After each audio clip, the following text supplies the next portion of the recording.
Greetings and Satnam.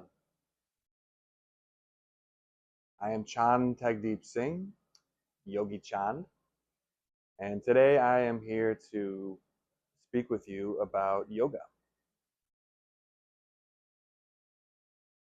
There's a lot of what seems to me to be a delusion or a misconception or a limited view of what yoga is here in the West. You know, since the dawn of the new age of spirituality here, we've seen an explosion of yoga studios teaching yoga for the sake of health and fitness and physical healing. And not that that's necessarily a bad thing, but this form of yoga really seemed to focus mainly on asana, doing the yoga poses, the downward dog, and all that good stuff. When the truth about yoga is so much deeper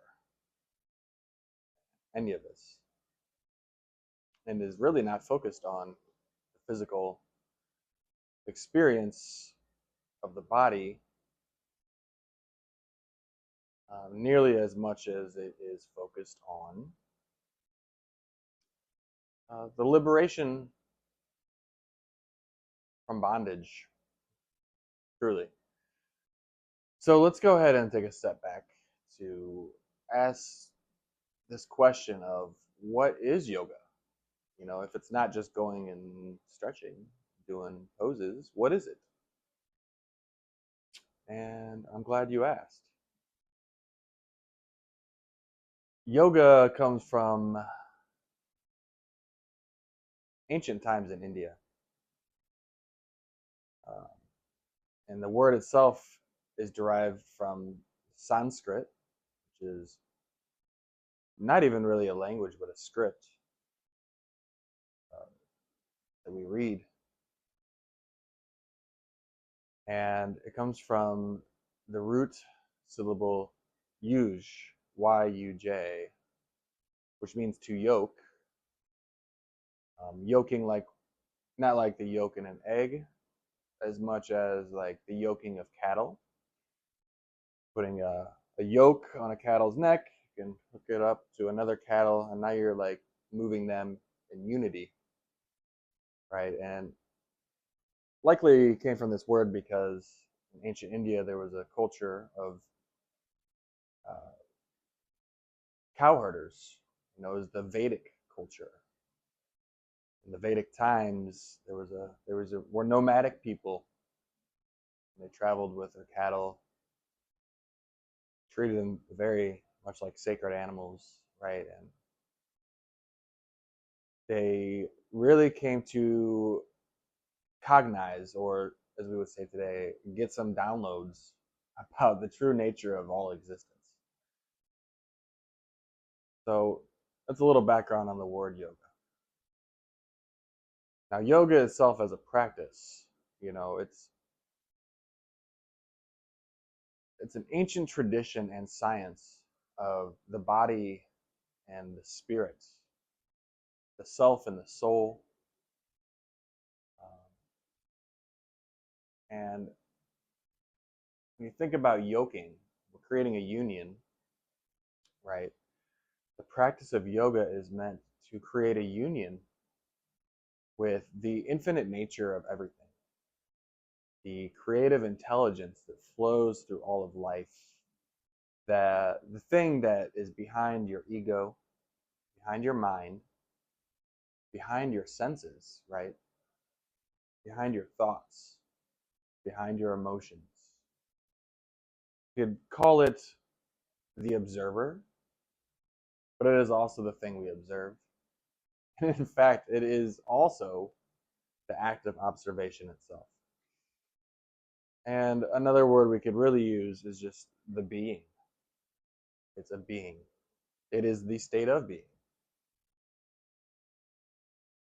And in our in our lives, in this existence that we live, we tend not to identify with that.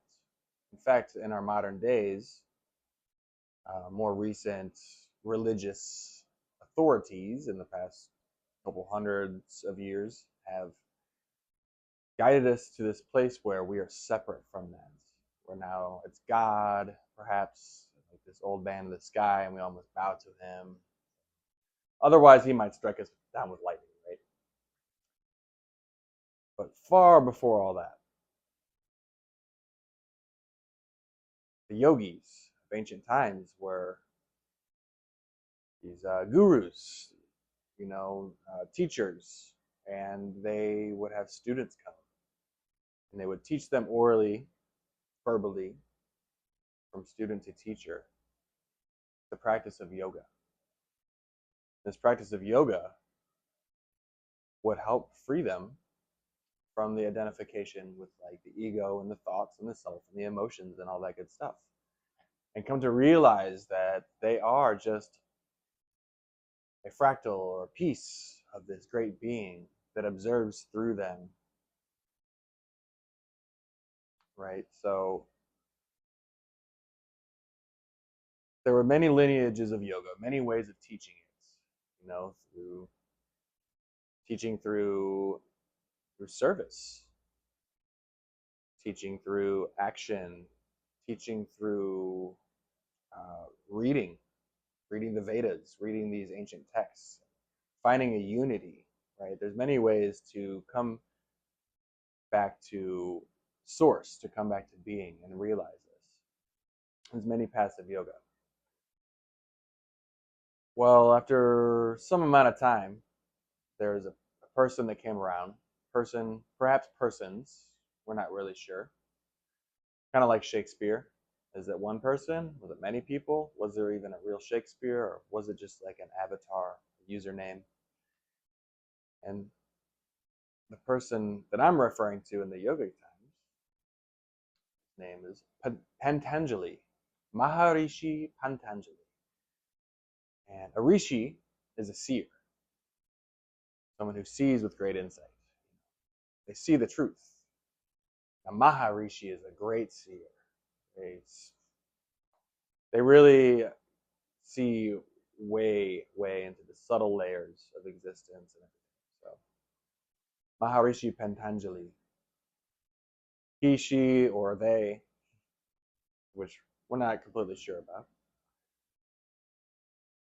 came up with this book called the Yoga Sutras. And a sutra is like a stitching of a thread and a needle. Once again, kind of union. And it's a bunch of one-liners in Sanskrit, which go about kind of summarizing all these lineages of yoga and what they're truly about at their core. And in these Yoga Sutras, there's 4 major chapters, right? So we have a chapter that really gets to the practice, which ultimately is about meditation.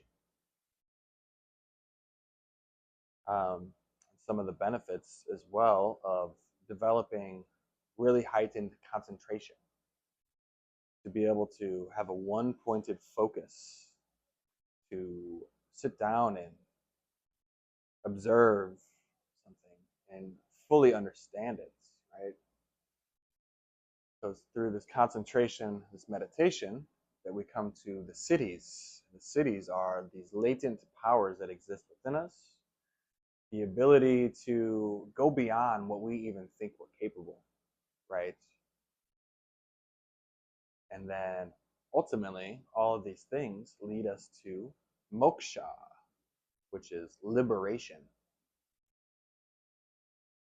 So liberation is about freeing us from bondage, the bondage of identity with existence.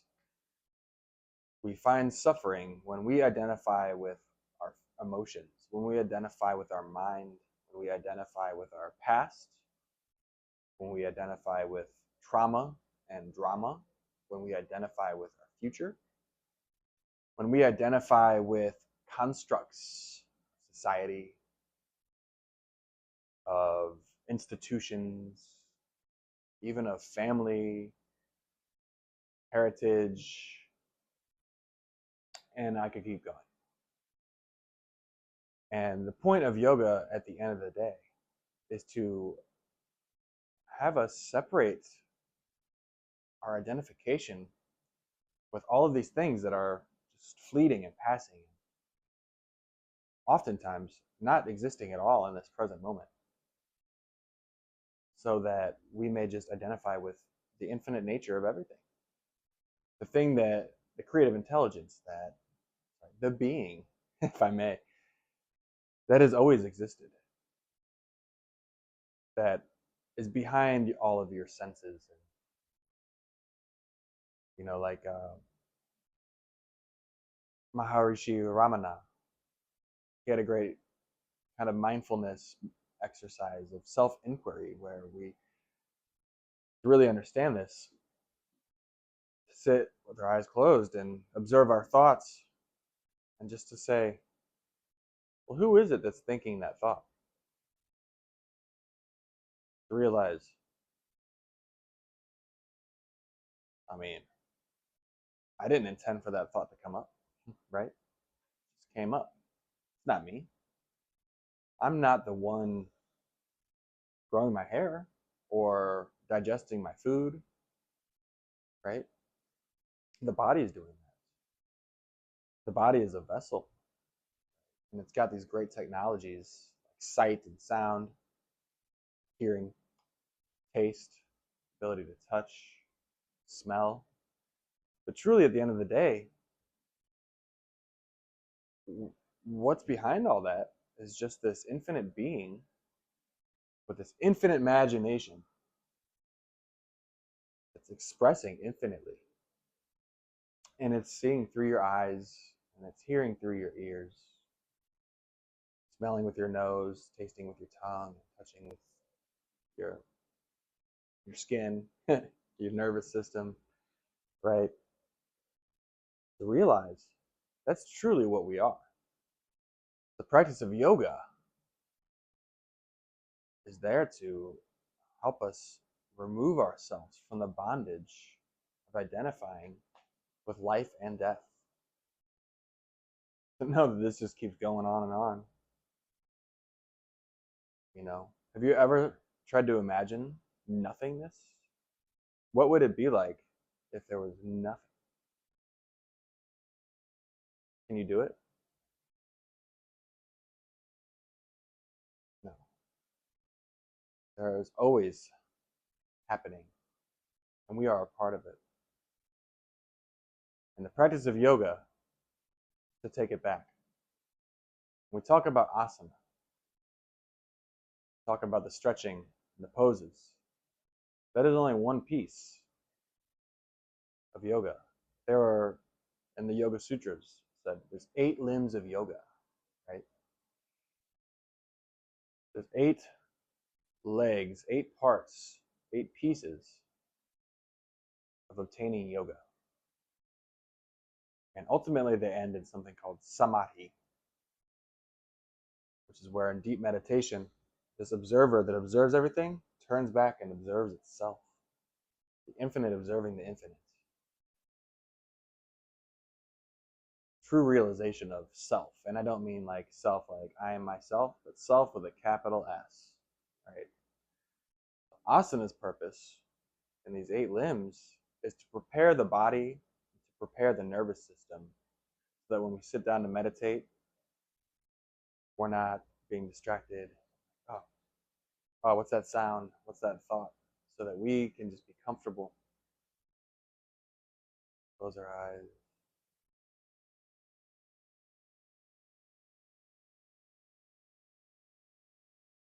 Undisturbed. And I don't mean to demean asana by saying it's just for the ability to sit down with your eyes closed. Right? Our nervous systems are so traumatized through the dramas and all the things that have happened to us in life since the day we were born. For many of us, that first trauma was in the hospital itself.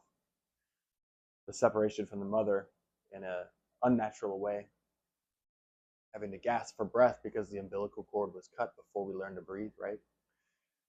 And these create tensions in the body that prevent us from going within that deeply. And we're able to release that with the practice of asana and with other limbs, pranayama, through the breath, connects us to everything.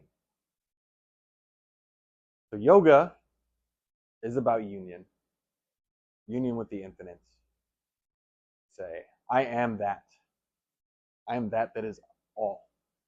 I am that thing that cannot be described directly. The thing that can only be described with metaphor. The thing that's beyond words and thoughts. It's responsible for all existence. Be in a state of yoga to know you are that. And thank you for tuning in. This is my short treatise on yoga as an introduction. In our next video, we will cover what is Kundalini. And we'll look at Kundalini and Kundalini yoga. And then may even look at why should we do Kundalini yoga as opposed to other yogas, Ashtanga, all these other great yogas out there. They're really good for the body. How is Kundalini any different? So we'll get into that next. And until then, if you are resonating with this and you want to follow, I think you know what to do. This is YouTube. And I hope to see you in the next video. Thank you and Sat Nam.